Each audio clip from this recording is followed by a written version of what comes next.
How everybody doing? It's Zay here again. Good afternoon, y'all. Good afternoon. And I hope everybody's enjoying the new weather like I am. It's a little hot outside today. Nice little breeze. I hope y'all get outside, get a chance to do something.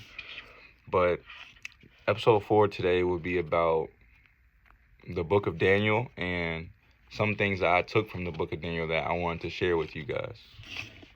I'm reading out the New International Version of the Bible in case you guys want to follow along. So just pause the video, you know what I'm saying? So we're going to start on Daniel chapter 3, verses 16 through 18. In like 5 seconds, you know what I'm saying? Or just pause the video. Okay, bam. Shadrach, Meshach, and Abednego replied to him, King Nebuchadnezzar, we do not need to defend ourselves before you in this matter. If we are thrown into the blazing furnace, the God we serve is able to deliver us from it, and he will deliver us from your majesty's hand. But even if he does not, we want you to know, your majesty, that we will not serve your God or worship the image of gold you have set up. So the context of this verse is King Nebuchadnezzar had made a gold image of himself, basically, for everybody in Babylon to worship. So, and Shadrach, Meshach, and Abednego, all three of them, they did not worship it. They worshiped the true God, the one and only God, our God, you know? So, and they were punished for that by getting thrown into a flame in like a blazing furnace, so hot, burned the people who brought them in there, killed them with the fire, how hot it was, right? So, and they walked out untouched, didn't even smell a fire, no burn marks, no nothing. You couldn't even tell that there was a fire the way that they looked, right? And this just goes to show, for one, don't worship anyone but God. 2, God will deliver you at the hand of evil, and you need to trust God. God saves them from the fire, and after they're saved from the fire, God blesses them and they're promoted to provinces. So basically to say, trust in God and you'll see fruits of trusting God. Simple as that. Like, just trust God. Next one I want to go to is Daniel chapter 4, verses 36 through 37. So, at the same time that my sanity was restored, my honor and splendor were returned to me for the glory of my kingdom. My advisors and nobles sought me out, and I was restored to my throne and became even greater than before. Now I, Nebuchadnezzar, praise and exalt and glorify the King of heaven, because everything he does is right and all his ways are just, and those who walk in pride he is able to humble. So this is basically after King Nebuchadnezzar was exiled from Babylon, and he went in the forest, and he had to be with the animals and the birds, and he drove crazy. But he found God, and he realized that our God is the one true God, and he started worshiping him. And then as soon as he worshiped him, everything in his life came back. And the lesson from that, it just goes to show, after finding God, you will become a better person, and you'll become greater than you were before. And it also goes to show that God is always forgiving and has open arms for anyone wanting to come to him. Like, literally, he made a whole statue. King Nebuchadnezzar made a whole statue of him to be worshipped. Him to be worshipped. And God still opened arms to him. God still took him in. God still loved him. God still blessed him. So, just goes to show, find God, and if you want to grow as a person, God will really help you. God is there for you. Always will be there for you no matter what. Nothing you do will make God not love you. Next thing I want you guys to go to is Daniel chapter 5, verses 20 through 23. But when his heart became arrogant and hardened with pride, he was deposed of his royal throne and stripped of his glory. He was driven away from people and given the mind of an animal.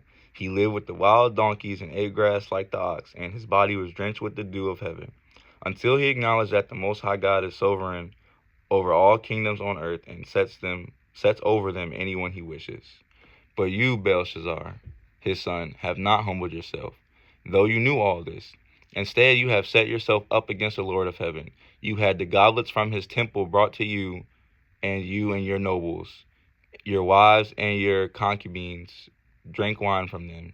You praised the gods of silver, of gold, of bronze, iron, wood, and stone, which cannot see or hear or understand.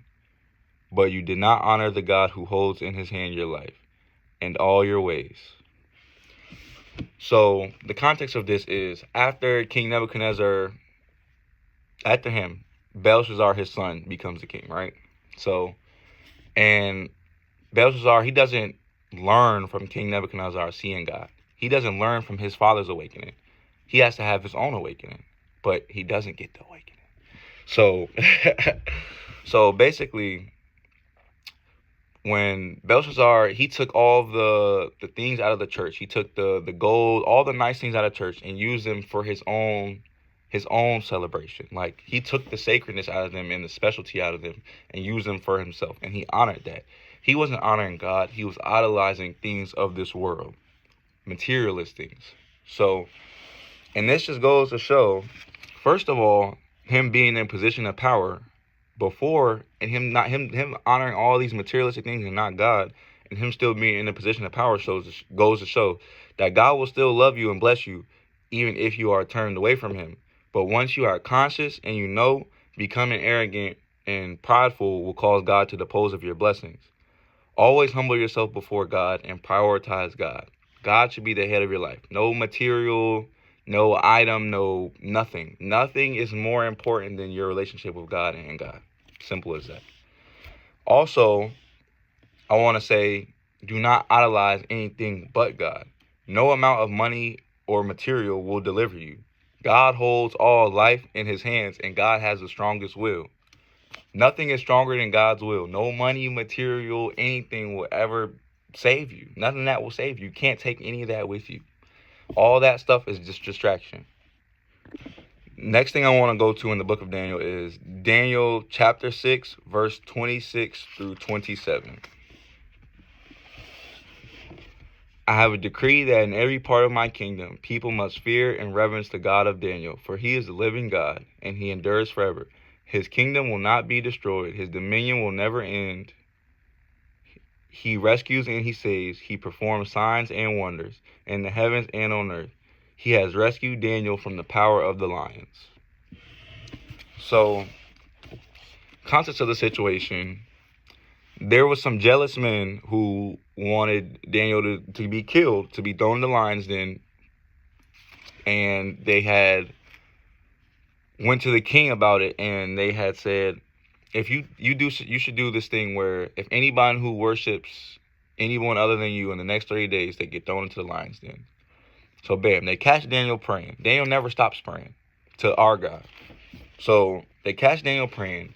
Daniel gets thrown in the lion's den. He's unfearful. He trusts God. He walks out untouched the next morning.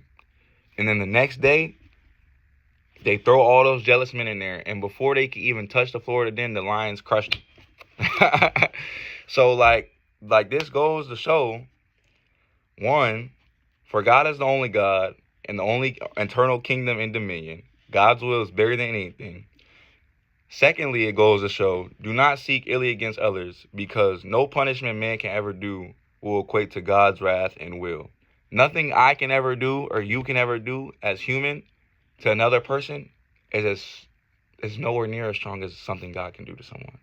So that's why you don't seek illy, don't seek revenge, don't be jealous, nothing of other people. And don't even be judgmental. You have to be, as a Christian, you need to be more understanding. And this is something we can all work on because everybody's judgmental. But you have to be very, very understanding, you know? So, and this just goes to show, like, trust God. And okay, let me break this into our perspective, you know? So, yes, me and you, everyday other people, may not be facing like being thrown into a lion's den, having to trust God. But this exemplifies when we face our lion's den, whenever we go against our lion's den, we need to double down on our faith. That's the time where you double down and you stand on the word, where you really stand with God. Like, not for you to be weakened by it or you feel scared or you to not trust God or doubt God. That's the time for you to double down on your faith. Like literally. And then another thing it goes to show, there will always be a bigger situation than yours where God has worked it out. Simple as that. So don't worry about your life so much and worry about the situations that you're going on so much to where it's like holding you back and hindering you. Just trust God and give it to God. Simple as that. And then another thing I want to say is be in the world, but not of the world. So, be in the world, but not of the world basically means,